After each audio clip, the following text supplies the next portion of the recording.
ऐसे ही चलता है ना। आपको विश्वास नहीं होगा। अभी just I don't invest too much, basically by nature I am conservative, क्योंकि मैं वो वाला नहीं देखना चाहता हूँ my blood pressure should go up and all that. हाँ, the one share which I'm having, you will not believe, it was in big loss. आपको केस देता हूँ, it was in big loss. सुना, and you need to suggest me. It was in big loss. I was having a miserable time. 60% of my investment is in that share, right? Share का नाम भी आपको बता देता हूँ, case और strong हो जाएगा। Share is Wipro, right? Wipro was going on very very fine. मैं पीक पे जाके इन्वेस्ट कर दिया, करेक्ट? वहां से गिरना शुरू हो गया, बहुत गिरा। I kept on averaging. Averaging का मतलब समझ? 600 में खरीदा, राइट? 500 हो गया, फिर 50 से ऐड कर दिया, फिर 450 हो गया, फिर 50 शेयर ऐड कर दिया, करते करते 350 तक हमने एवरेज किया। एंड एवरेज करते करते एकदम आपको लाइव केस बता रहा, मेरा जो चला गया इट वाज 530, करेक्ट?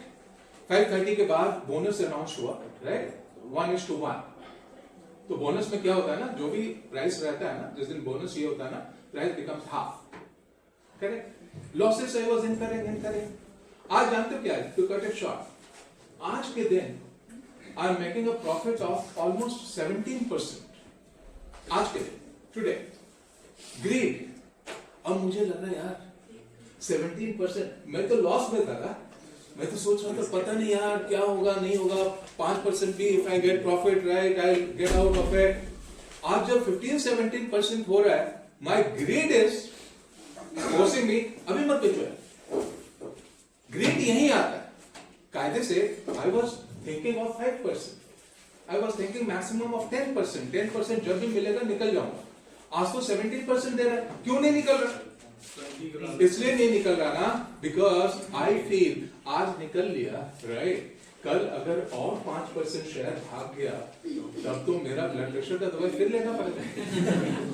तो what, to cut it short, what I am telling you, we are doing legal, we are doing economics. आपको हमेशा एक ही चीज तो समझा रहा हूं और आपको हमेशा सजेस्ट करता रहूंगा। आपको आपका प्लेसमेंट जहां हो रहा है, SIP, it is all about environment. आपको विश्वास नहीं होगा यार, आप थोड़ा डीप जाओ ना, यहाँ तो हर दिन एनवायरमेंट बदल रहा है। कैन यू बिलीव ट्रम्प आता है और ये कहता है, इमेजिन कि मैं रिन्यूएबल रिसोर्सेज पे उतना फोकस नहीं दूंगा, right? My focus will be on non renewable resources. जहां तो उसने अनाउंस कर दिया, यू विल नॉट बिलीव, उसने बोला baby drill as much as you can. उसका स्टेटमेंट है। इसका मतलब आप ही सोचो यार, I was a company, just imagine, right? Biden के रिजिम में मैंने सपोज $1 बिलियन इन्वेस्ट कर दिया रिन्यूएबल रिसोर्सेज में, राइट? ट्रम्प आ गया, यार मैं तो इन्वेस्ट किया हूं ना ऑलमोस्ट 8,000 करोड़ 10,000 करोड़ वहां के हिसाब से डॉलर में किया, ठीक है, लेकिन अब तो यार I have million time, who knows? ये है environment. All the time keep in mind, हम आपको एक ही चीज सजेस्ट करते रहते हैं। आपका ना पूरा management education, I never forget, I told in the first class itself, management education is all about filling the blanks, is all about PESTLE analysis, all about PESTLE analysis. आप सोचो ना यार, जो यूएस का सबसे प्यारा 2 कंट्रीज था, Mexico and Canada, आज यूएस उसी को नहीं देखना चाहे। इमेजिन, ट्रम्प का सबसे बड़ा दुश्मन जानते हो आज कौन है? It is Mexico. Understand it यार, जो बर्लिन वॉल को तोड़ दिया गया, राइट? बर्लिन वॉल पता है ना आपको? East Germany and West Germany के बीच में एक वॉल था, right? That wall used to be called Berlin wall. Wall को खत्म किया गया ये कह के कि there will be unification and German unified. सारा लीगल का पार्टी होता है ये सब, unification. East Germany and West Germany 2 countries थे, अब 2 कंट्रीज नहीं, अब एक country. West German are not very happy, you know why? Can you guess? आपने तो डिसीजन ले लिया ना कि हम यूनिफाई करेंगे। West Germany is not happy. Why? You know, because East Germany was a poorer country. उसका भी बर्डन किसके ऊपर आ गया? यूएस जर्मनी के ऊपर आ गया। Try to understand it. This things happen. Trump यही रियलाइज किया, जानते हो आप लोग सबको सिखाऊंगा ये, ऑल ऑफ यूर अवेयर, हम लोग कॉन्ट्रैक्ट एग्रीमेंट कर रहे हैं ना, उसी का पार्ट है ये, पासिंग रेफरेंस। आज सुनो, यही समझाने के लिए इतना बैकग्राउंड दिया। World keeps on signing free trade agreements. नाम कौन सा एग्रीमेंट वर्ड है ना वहां पे, हम लोग भी तो एग्रीमेंट और कॉन्ट्रैक्ट ही तो कर रहे हैं ना। अंडरस्टैंड, इंटरनेशनल पर्सपेक्टिव में यही एग्रीमेंट का कौन सा वर्ड हम लोग ज्यादा बात करना शुरू कर देंगे? It is free trade agreements. अब आप ही बताओ फ्री ट्रेड एग्रीमेंट होता क्या है? What is free trade agreement? Yes, sir.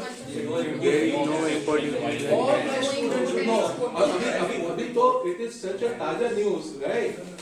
Understand it. Free trade agreement. Countries come together and they decide, they sign, right, an agreement, and that agreement suggests that we are going to remove the barriers to trade. Contract agreement में कुछ sign करोगे ना आप, right? Rent agreement sign करते हैं, right?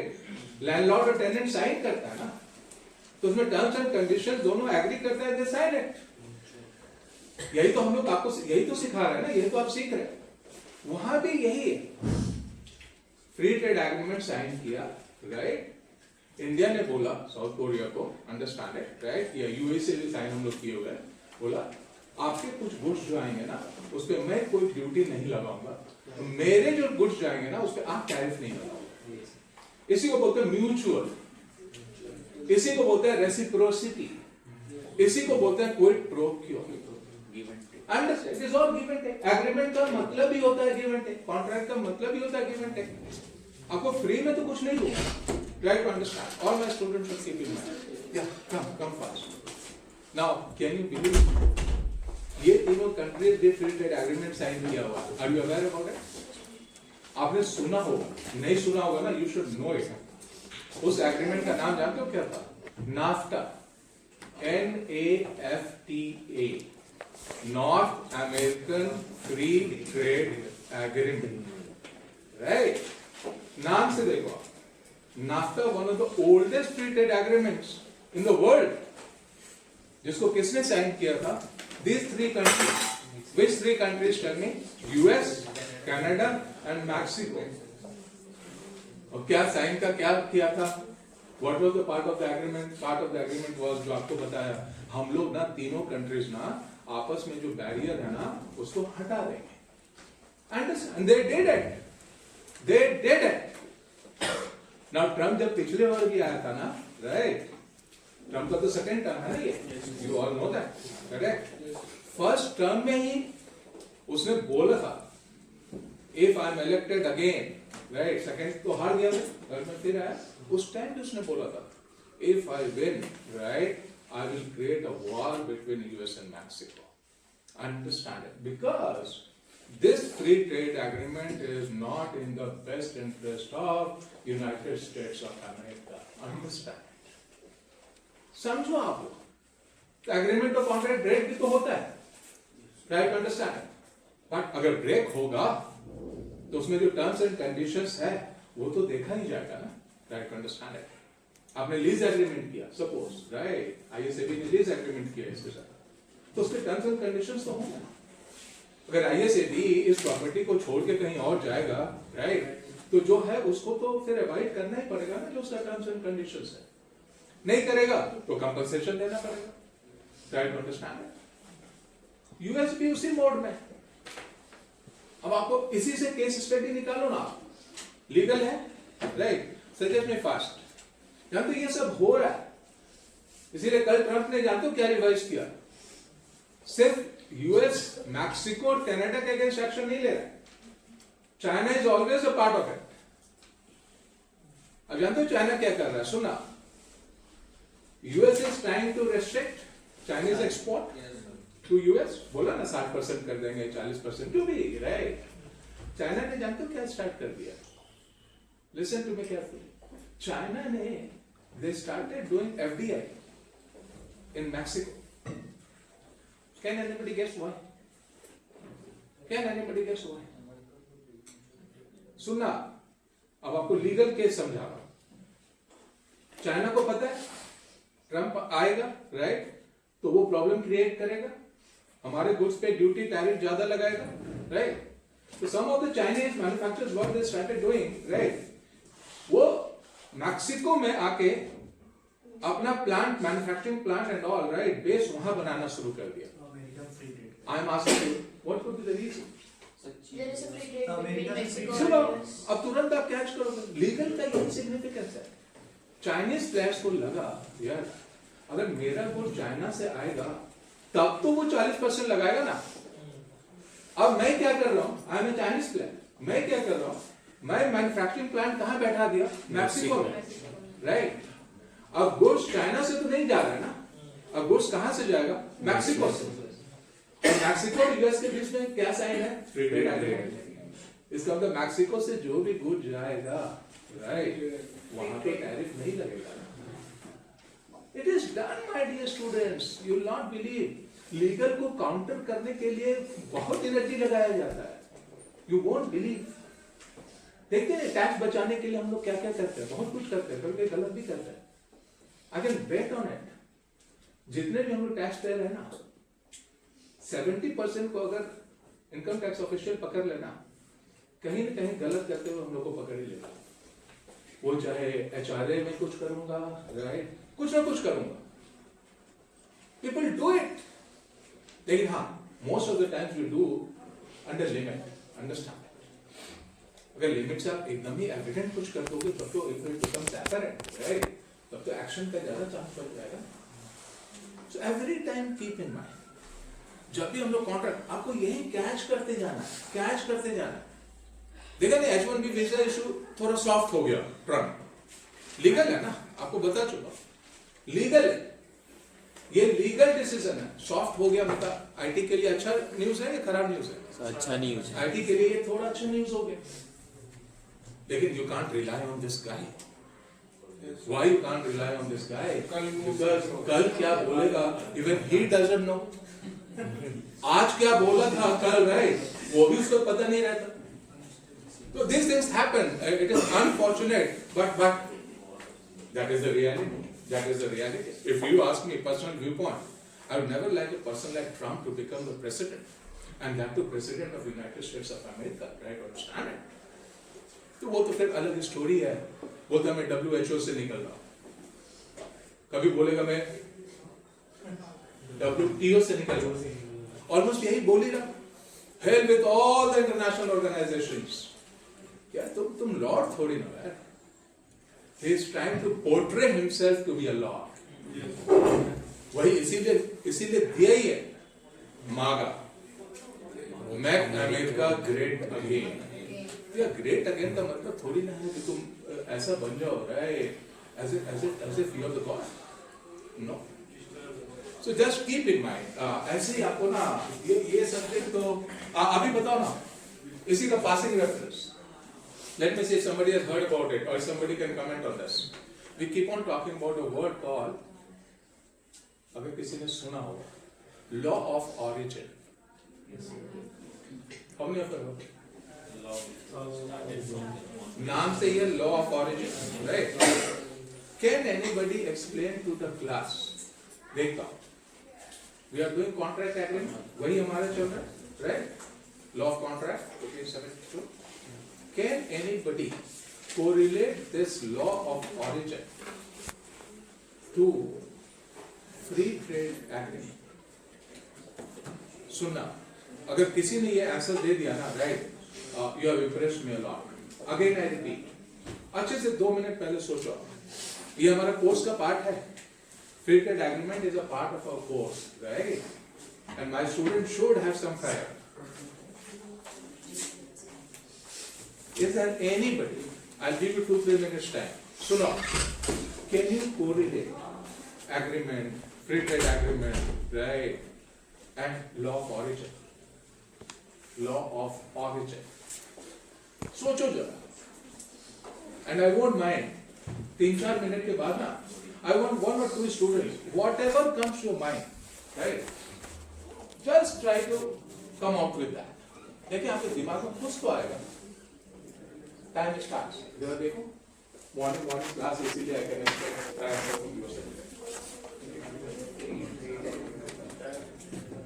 Free trade agreement and law of origin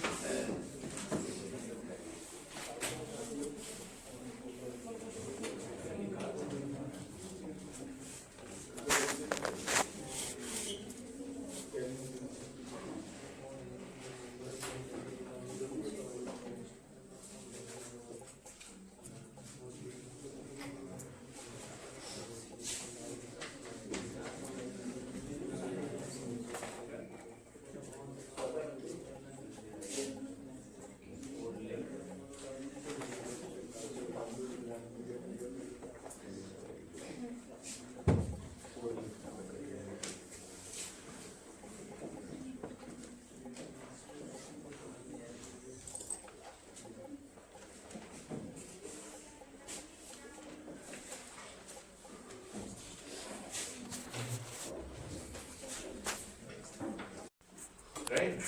When there was a sort of war between India and China, this happened 2021, right?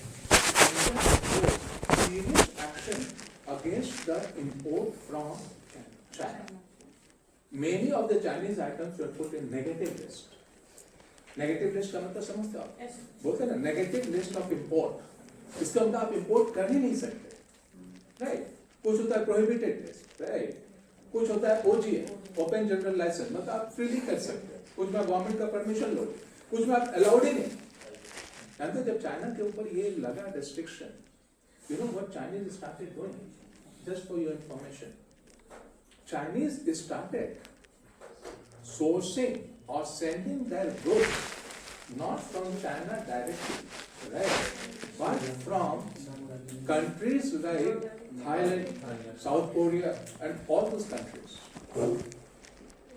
तो India ने क्या किया पता है? कस्टम्स का डाटा आ गया और कस्टम्स का डाटा बताना शुरू किया, यार ये तो साउथ कोरिया से तो इतना आता नहीं था, ये अभी इतना क्यों आना शुरू हो गया? थाईलैंड से तो इतना इंपोर्ट होता नहीं था, राइट? इतना क्यों शुरू हो गया? Then they found, Indian government found, ये थाईलैंड या साउथ कोरिया से नहीं आ रहा, ये गुड्स जो आ रहा है ये बेसिकली चाइना वाला गुड्स जो है ना, it is coming via South Korea, right, and Thailand. क्यों? क्योंकि अगर टायर डायरेक्टली आएगा, राइट, तो टायर पे सपोज 40% इंडियन गवर्नमेंट ने कर दिया चाइनीज प्रोडक्ट पे, चाइनीज टायर पे, और साउथ कोरिया पे सिर्फ 10% है, because we are having a very bilateral, बहुत स्ट्रॉन्ग रिलेशन है इंडिया एंड साउथ कोरिया का, राइट? तो आप ही बोलो ट्रांसपोर्ट कॉस्ट तो उसका बढ़ा, लेकिन ऐसे 10% लगा, और ऐसे अगर चाइना से आता तो कितना लग जाता? 40% लग जाता, 30% बचा लिया ना, 30 में 10% आप ट्रांसपोर्ट की तरफ लगा दो, राइट, फिर भी 20% का तो फायदा हो गया ना। तब इंडिया ने क्या किया? इंडिया ने बोला यार इनफ इज इनफ। तब इंडिया ने उस पर क्या लगा दिया, what your friend said, law of origin, और स्ट्रिक्ट कर दिया। लॉ ऑफ ऑरिजिन तो पहले भी था लेकिन उतना स्ट्रिक्ट नहीं था। अब लॉ ऑफ ऑरिजिन जैसे लगा तो जो भी गुड्स थाईलैंड या साउथ कोरिया से आ रहा है, right, that will be construed to be coming from China, क्योंकि लॉ ऑफ ऑरिजिन कह रहा है वैल्यू एडिशन में 60% जिस कंट्री का होगा, राइट, मेड इन वही कंट्री कहलाएगा वो। 60% का मतलब समझ लो, तो वो दिस पेन 100 रुपए का, करेक्ट, इंडिया लॉ बनाता है पेन के केस में ना 60% इज लॉ ऑफ ऑरिजिन है। इसका मतलब जिस कंट्री में 60% वैल्यू एडिशन, 100 में से 60 रुपया जहां लगा है, राइट, वहीं इसका ऑरिजिन कहलाएगा, करेक्ट। कोई 70% भी कर सकता है, कोई 50% भी करता है, that depends from country to country, product to product, correct. अब आप ही बोलो 60% तो थाईलैंड में तो नहीं लगा है ना, 60% वैल्यू एडिशन, 70% वैल्यू एडिशन तो चाइना में लगा है ना, राइट। तो गुड कहां का कहलाएगा as per law of origin? Chinese good कहलाएगा, राइट। चाइनीज गुड कहीं से भी है, राइट, ड्यूटी उस पर 40% ही लगेगा, राइट। तो आप बोलो इसका मतलब चाइनीज गुड्स का इंडिया में आना तो बहुत प्रॉब्लमेटिक हो जाएगा ना। और अगर इन केस अगर उसको इंडिया में बेचना ही है, 40% ड्यूटी पे तो आप बेच नहीं पाओगे ना। क्यों नहीं बेच पाओगे? अगर चाइना से 100 रुपया है, राइट, 140 रुपए का पेन हो जाएगा तो आपका खरीदेगा कौन? Right, understand it? तो आपके पास एक ही ऑल्टरनेटिव बचता है आप एक मैन्युफैक्चरिंग प्लांट ना ग्रेटर नोएडा में बैठा दो, करेक्ट, और ग्रेटर नोएडा में बैठा के यही प्रोड्यूस करो, और यही आपका तो मार्केट सबसे इंपॉर्टेंट इंडिया है, राइट, यही बना के यही मैन्युफैक्चर करके और यही आप बेचो, आप पे कोई ड्यूटी नहीं लगेगा, राइट, अंडरस्टैंड है। इन अ वे जब लॉ ऑफ ऑरिजिन स्ट्रिक्ट होता है, जानते हो, one of the objectives behind that is that country is trying to encourage FDI in that country. Yes, sir. Understand it. Law of origin बहुत strict कर दिया, right?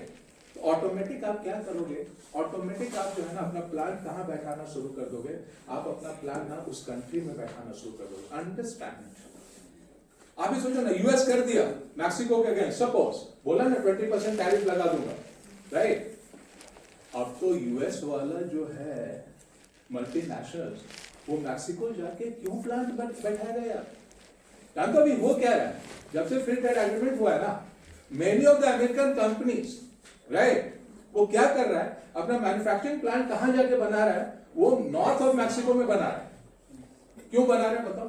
Cheap labour, क्योंकि Mexicans are comparatively much cheaper, तो उनका cost of production नीचे चला गया, right, लेकिन बेच कहां रहा है, वो बेच मैक्सिको में नहीं रहा है, मेजर जो बेच रहा है वो यूएस में बेच रहा है, राइट, क्यों मार्केट में कौन सा है, यूएस, और यूएस तो उस पर ड्यूटी इंपोज भी नहीं कर रहा, राइट, अंडरस्टैंड।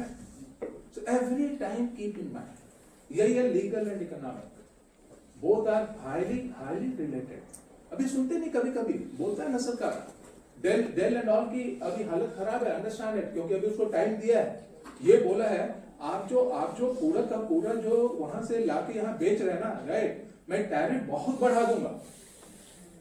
तो सरकार क्या कह रही है इन लोग को, जितने भी बाहर के प्लेयर्स हैं उनको कह रही है, आप अपना जो भी कर रहे हो ना, right, you see to it that you produce the product here only, right, to understand it, और आप कुछ करो या ना करो, अपना असेंबलिंग तो आप यहीं पे करो, क्योंकि लॉ ऑफ ऑरिजिन हम लोग स्ट्रिक्ट कर रहे हैं। So always keep in mind, whenever you are analyzing the things, right, keep all these things in mind. And this is what I want all my students to develop, this critical analysis. Is it okay? तो जज, अगर पूछूं, तरुण ज्यादा ये था या किसका answer ज्यादा ठीक था? शिवांश। अगर आप थोड़ा जाओगे, हाँ, सिर्फ शिवांश को क्या करना है, all of you should do it. देखो एक चीज तो पक्का है ना, पहले तो हमें कंपनी के अंदर घुसना है ना, तो कंपनी के अंदर जाने के लिए तो English will play its role, क्योंकि इंटरव्यू में तो कम्युनिकेशन में तो थोड़ा इंग्लिश तो दे विल प्रेफर, राइट, उसके बाद तो हिंदी ही चलेगा, बट उसके बाद एंट्री के बाद फिर से मोड तो most of the time it is Hindi, try to understand it, but this communication so you have to improve, and you have time, why not to improve? Is it okay? Okay, have you seen?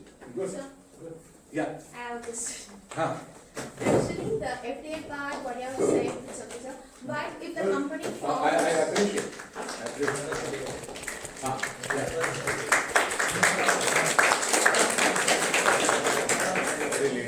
लहर आ रही है, लहर ताली बजा रहे हैं दोनों के लिए, तीनों के लिए, हाँ, पूरी क्लास, ओके, या, हाँ, अब नहीं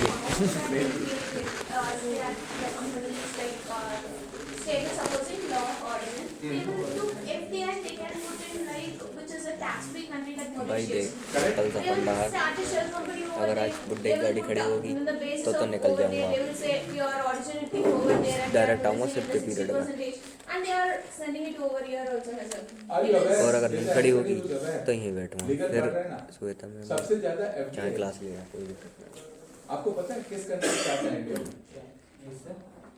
highest FDA is coming from which country? Dubai, China, USA. Question sir, I am asking, in India's FDI, which country has the highest share in India's FDI? FDI भी दो तरह का होता है, सर चाइना। राइट, एक FDI inflow होता है और दूसरा FDI आउटफ्लो होता है। We are talking about FDI inflows. Any guess? Sir China China Singapore's तुझे कैसे पता? Huh? For your information. For your information. It is Mauritius. मतलब तेरा टाइम हो गया? And reason is one and only one. Mauritius is considered to be tax haven. What she said. आप समझो यार, कितना लोग तो यार यहीं से तो फिर आपको स्विट्जरलैंड, आप लोग सुनते थे ना पहले, Switzerland used to be the heaven for the politicians. Yes, sir. Why, you know? Reason was one and only one. जितना पैसा है आपके पास, ब्लैक मनी जितना भी है, you can go and deposit it in the Swiss bank, right? And agreement was, Swiss bank will not disclose it to anybody in the world. Understand? बस ये agreement था, वो अपना एक हेवन बनाया हुआ था, try to understand it. वो तो Modi government came, right, just for your information, कुछ काम दिस गवर्नमेंट हैज डन, ऐसा नहीं है, बात पहले से भी चल रही थी. Now Swiss government and Indian government almost they have agreed, right, that they will disclose it. जब से दे विल डिस्क्लोज इट का बात हुआ है, अब तो स्विस बैंक में कोई पैसा नहीं जा रहा. Try to understand it.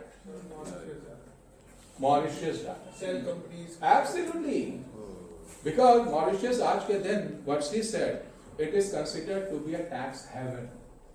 Tax haven का मतलब वहाँ capital gains tax is 0. Understand it? पैसा मेरा है, मैंने शेल कंपनी मॉरिशस में खोल दिया, पैसा को यहाँ से पहले मॉरिशस ले गया, राइट, वही मॉरिशस रूट से फिर वही पैसा इंडिया है. Try to understand. तो व्हाइट हो गया, ब्लैक मनी जो इसी को तो मनी लॉन्ड्रिंग एंड ऑल कहा जाता है. जस्ट फॉर योर इंफॉर्मेशन, पकड़े जाने पे देयर इज एक्शन, नहीं पकड़े जाने पे ब्लैक बिकम्स व्हाइट. तो हिंडनबर्ग का जो रिपोर्ट आया था उसी में एब्सोल्युटली इज राइट. अब यही देखो, आपको जो एग्रीमेंट कॉन्ट्रैक्ट इसीलिए तो समझा रहा हूँ. हिंडनबर्ग का रिपोर्ट, जो भी रिपोर्ट है, right, most of the times अगर आप थोड़ा सा लीगल समझना शुरू करोगे ना, आपका इंटरेस्ट ऑटोमेटिकली उसमें चला जाएगा. अब आप ही सोचो ना, जस्ट लाइक जान दो, I give you one background you never forget in your life. आज हम लोग का ऑलमोस्ट उसी टाइप का चल रहा है. जान दो, after second world war, listen to me, after second world war, अब देखना हिस्ट्री कैसे काम करता है. Japan was devastated, Hiroshima Nagasaki, right, आपको पता है ना क्या हुआ. सुनना, what happened?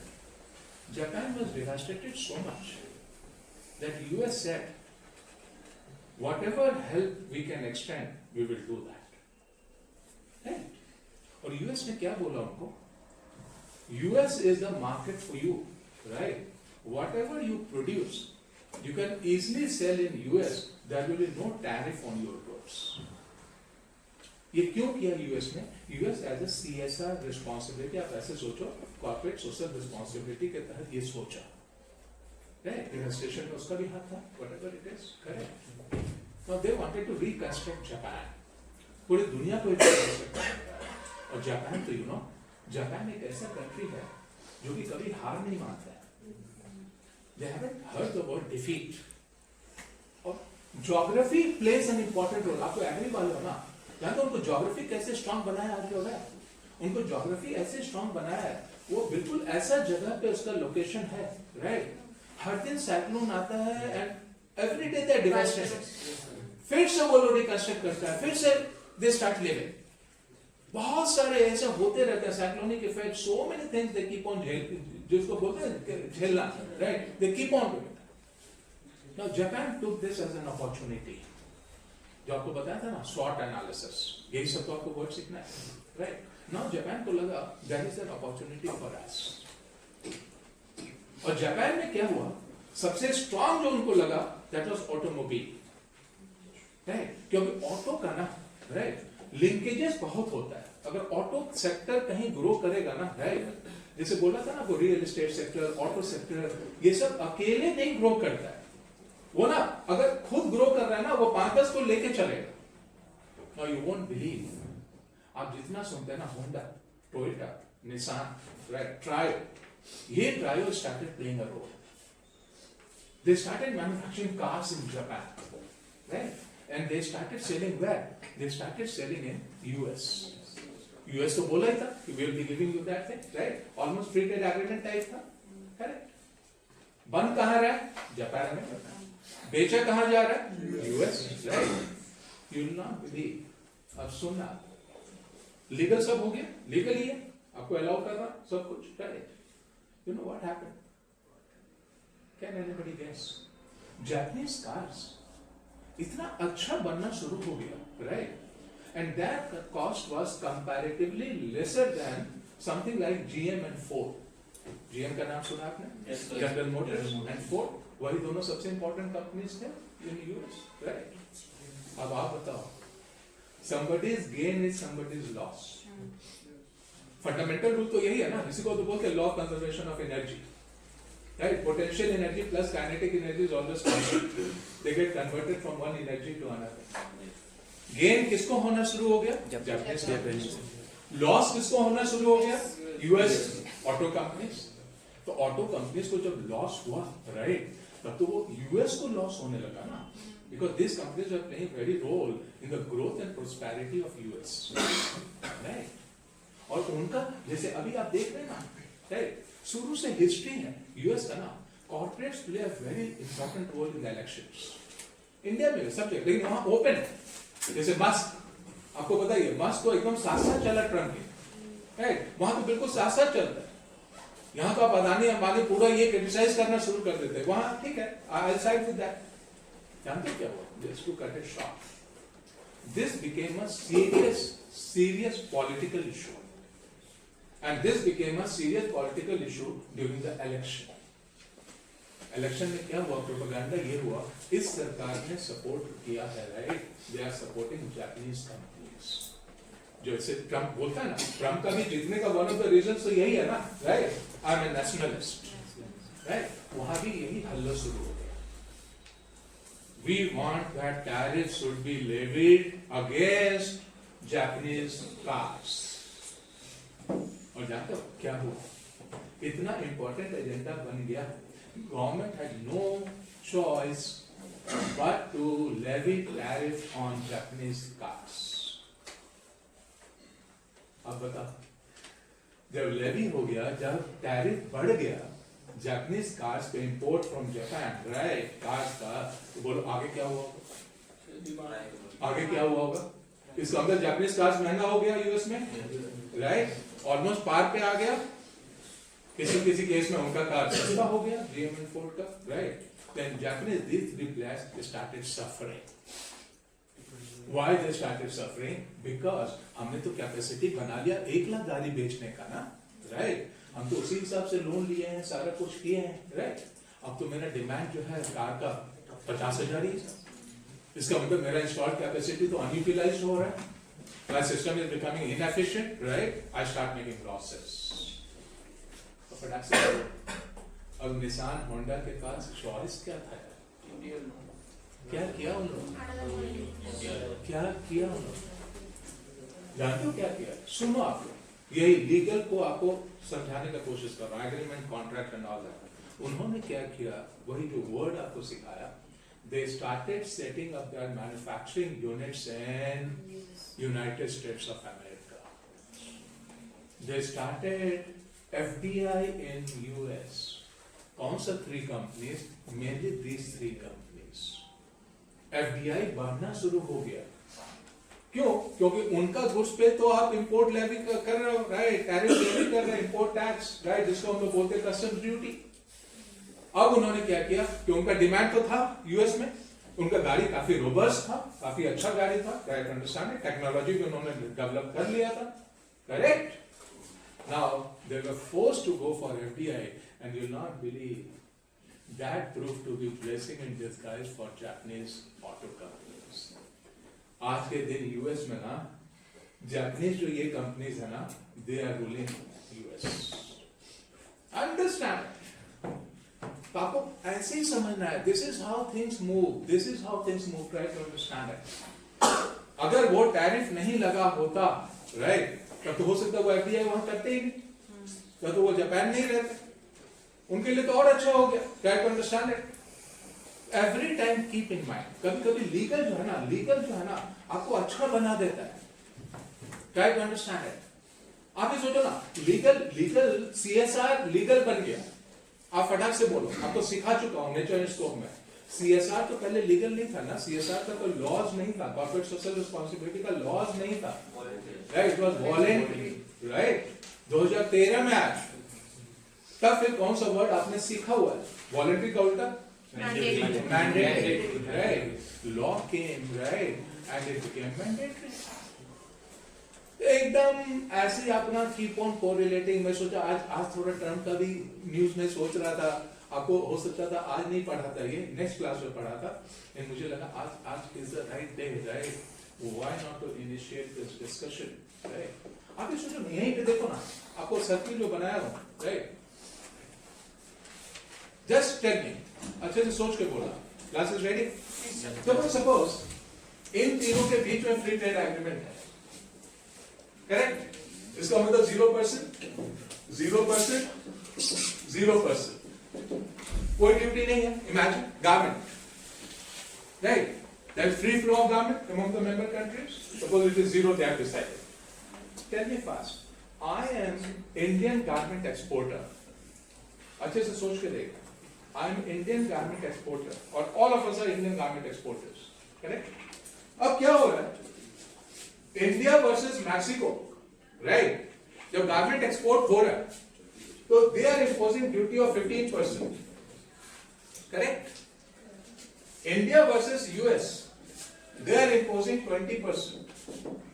And India versus Canada, they are also imposing 15%. Right, India के अगेंस्ट तो उनकी मर्जी. राइट, तो सबसे ज्यादा इंडियन गारमेंट पे कौन ड्यूटी इंपोज किए हुए हैं? US. It is US, that is 20%. Correct.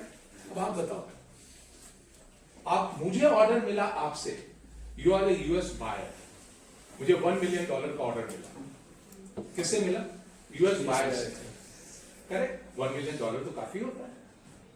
अब आप बताओ, मैं गुड्स यहां मैन्युफैक्चर किया ग्रेटर नोएडा या गुड़गांव में. I am orient craft. Orient craft बहुत बड़ी कंपनी है. राइट, गारमेंट में एक नाम है. यू ओनली टेल मी, अगर मुझे यूएस एक्सपोर्ट करना है, राइट, मैं क्या कर सकता हूं?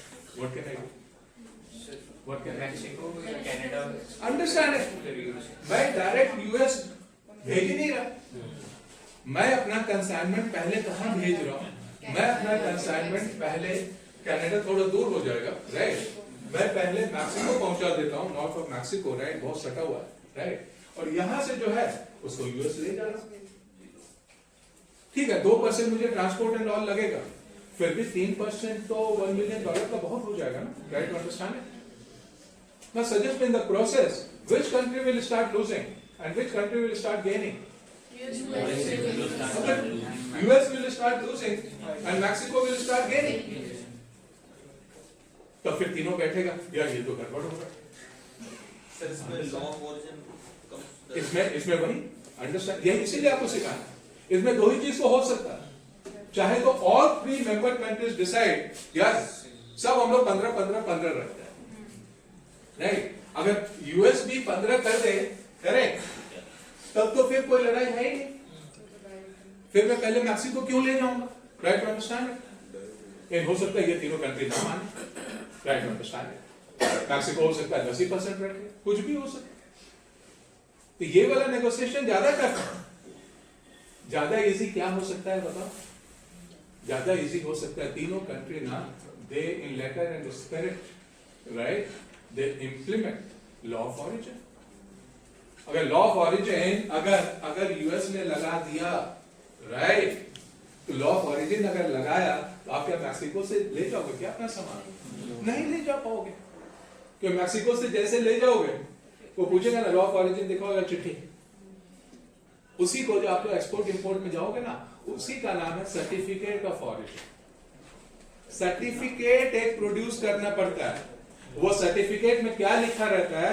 वो सर्टिफिकेट सजेस्ट कि ये जो गुड्स आप भेज रहे हो, राइट, ये बना कहां है, इसका ऑरिजिन कहां हुआ है, उसी को तो हम लोग बोलते हैं make in India, try to understand. So वही तो मैंने मेंशन किया था that law of origin ensures that you can't fake the originality of the Absolutely, product. right? सिर्फ FDI से रिलेटेड उस पे आया था question, right? Is it okay? याद रहेगा? Yes sir. और इसी का जब हम लोग कर ही रहे हैं इसको खत्म ही कर देते हैं। इसी का if all the three countries agree, agreement contract का पार्ट है ये जो हम लोग कर रहे हैं। If all the three countries decide to impose the same tariff vis-a-vis the non-member country, that is called, note कर लो वो word, उसी word को बोला जाता है customs union।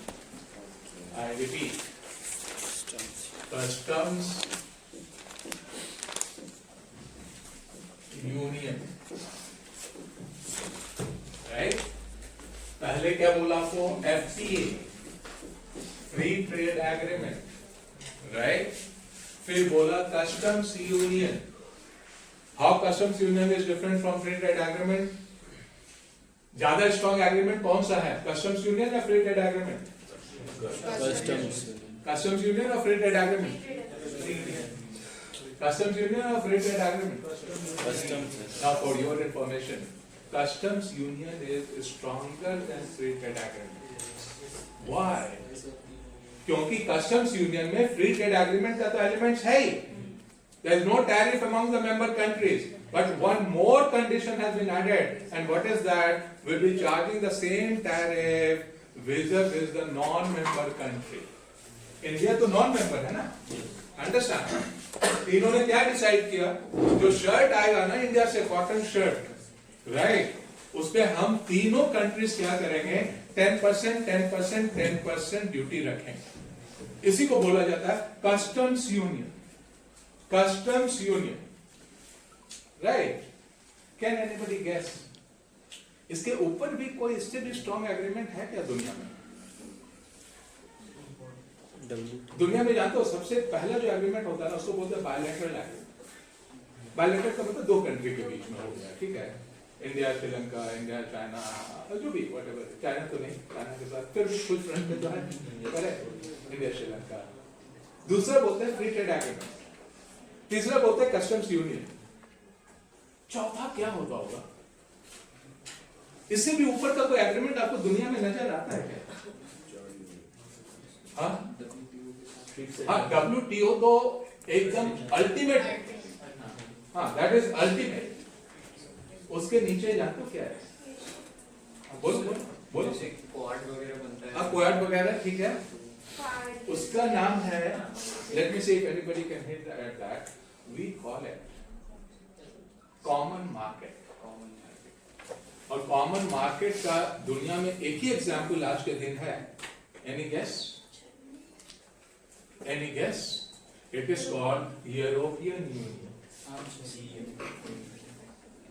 All of you have heard European Union, right? Can anybody differentiate? देखें अगर कोई, can anybody differentiate between free trade agreement and European Union? European Union. Sir, free trade agreement is independent. Any country can sign that agreement. But European Union requires the membership of first for that, and only the member countries of that European Union will be abiding by that law. No, see, They won't. agreement का मतलब ही है those members who have signed, right? They become a part of that agreement. तो free trade agreement में भी तो वही है, ASEAN. ASEAN, have you heard? Yes, sir. ASEAN मतलब Association of Southeast Asian Nations. Asian Nations, right? Country जो आपके दिमाग में आना चाहिए, Philippines, Malaysia, Singapore, Vietnam, all these are members, right?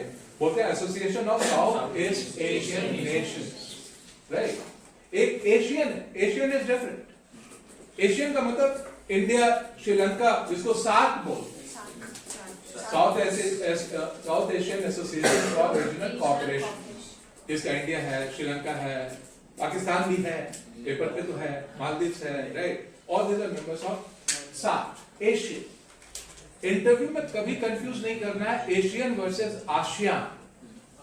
ASEAN तो बहुत स्ट्रॉन्ग ग्रुप है, राइट? आप ही बोलो, आसियान में तो देयर आर 7 मेंबर्स, तो मेंबर्स तो कितने भी हो सकते हैं, just for your information, right? European Union में जानते हो कितने मेंबर्स हैं? How many members are there? आज आपका जीके इंप्रूव कर रहा है। यूरोपियन यूनियन में, if I am not wrong, that should be 28 members, right? उसी में तो बात करते हैं Brexit. What does Brexit mean? Brexit सुना नहीं आपने? BREXIT।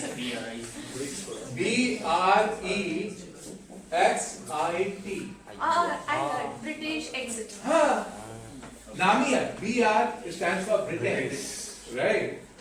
And EXIT is exit.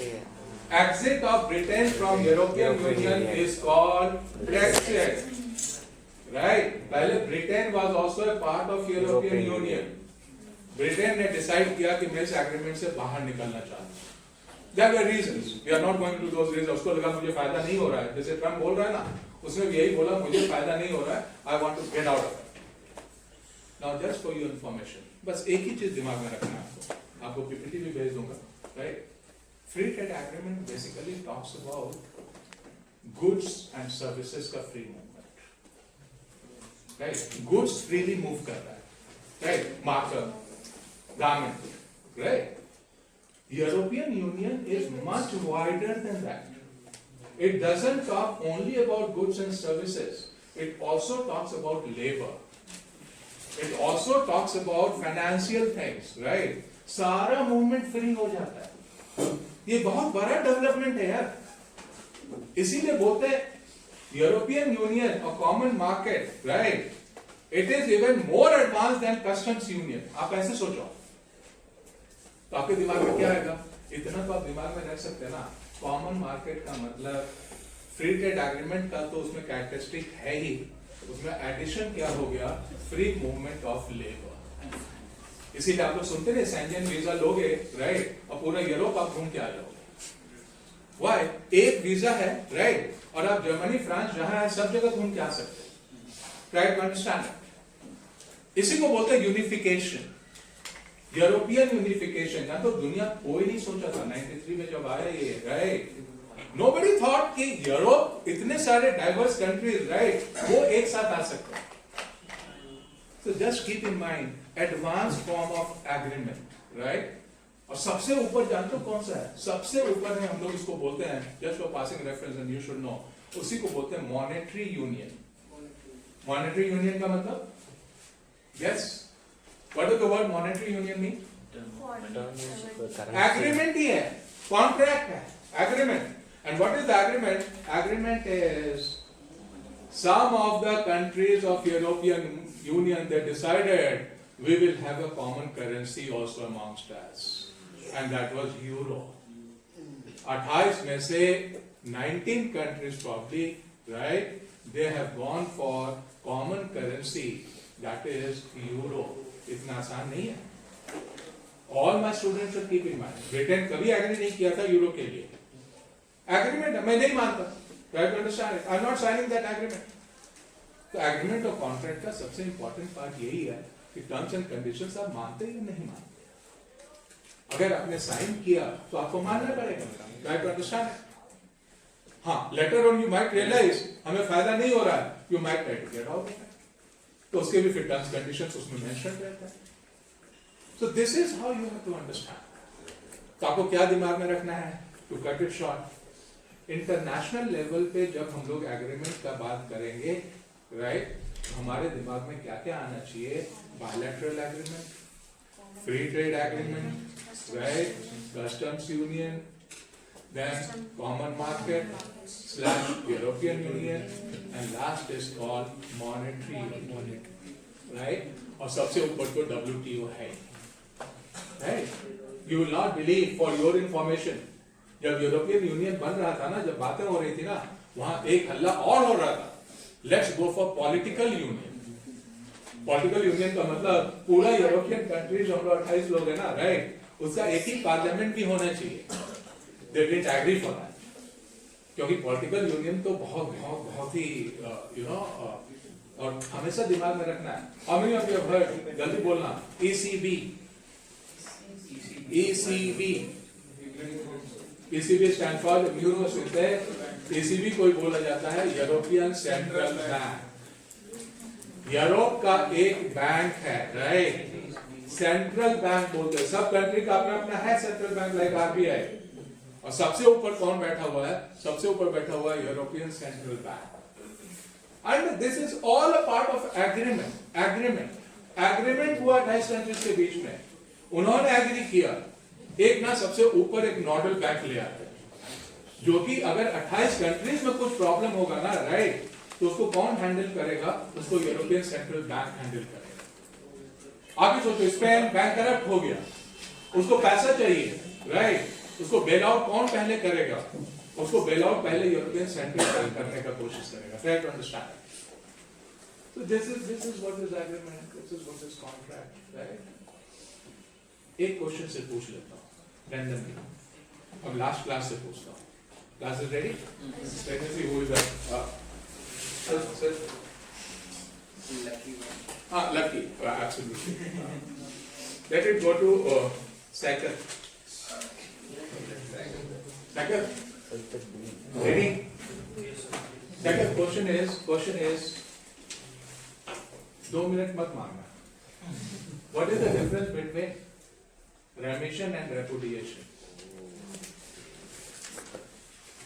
Remission and repudiation. 2 minutes. दोनों में से किसी को बारे में नहीं पता? Remission, repudiation. ठीक है, 2 मिनट दिया, हाँ, सेकंड को दिया, हाँ, let's see. Second, let it go to Anju. Anju, can you recall? आप बताओ फटाक से।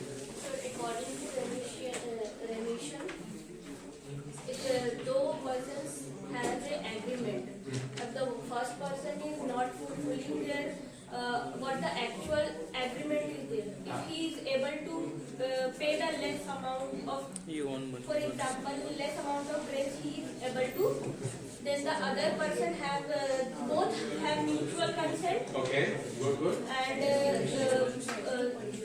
इसने अमाउंट कम पे किया, ठीक है, और सेकंड पर्सन ने कम अमाउंट पे करके वो ग्रेड उससे खरीद लिया, फॉर एग्जांपल। Okay. तो दोनों में म्यूचुअल कंसेंट हुआ, तो वो एग्रीमेंट रहा, ठीक है। और अदरवाइज वो एग्रीमेंट रहा या एग्रीमेंट खत्म हुआ? नहीं, वो एग्रीमेंट रहा, दोनों में म्यूचुअल कंसेंट हो गया इसलिए। क्या कंसेंट हुआ कि रहना चाहिए? हाँ, क्योंकि एक पर्सन ने कम अमाउंट पे किया और उस जैसे ग्रेन खरीदना है, नहीं कैंसिल नहीं हुआ है, वो कैंसिल नहीं हुआ है, म्यूचुअल कंसेंट से दोनों। और रेपुडिएशन क्या होगा? उसमें एग्रीमेंट अगर वो फुलफिल नहीं कर पाता है, हाँ, तो एग्रीमेंट कैंसिल हो जाता है। ना आगे कुछ नहीं बोलूंगा, टाइम हो गया। आई नो सिर्फ सेकंड अगर कुछ बोल दे, सेकंड, हाँ, आप सिर्फ ये बता दो जो अंजू ने बोला, रेमिशन का मतलब जो इसने बोला ठीक है, कैंसिलेशन नहीं हो रहा उसमें, हाँ,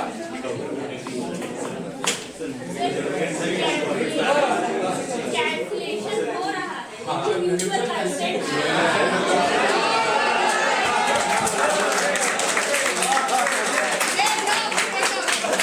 चलो अटेंडेंस ठीक है,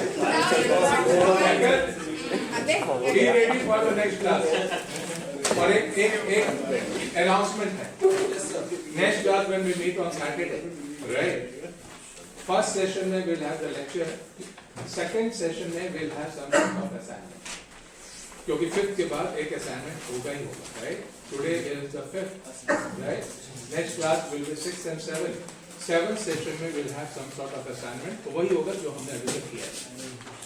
contract, right, essential element of contract, nature and scope, right, और अभी जो किया free trade agreement and all, ये भी आपको अपलोड भेज दूंगा, राइट, यही सकता है। तो कम फ्री ट्रेड, ओपन बुक है,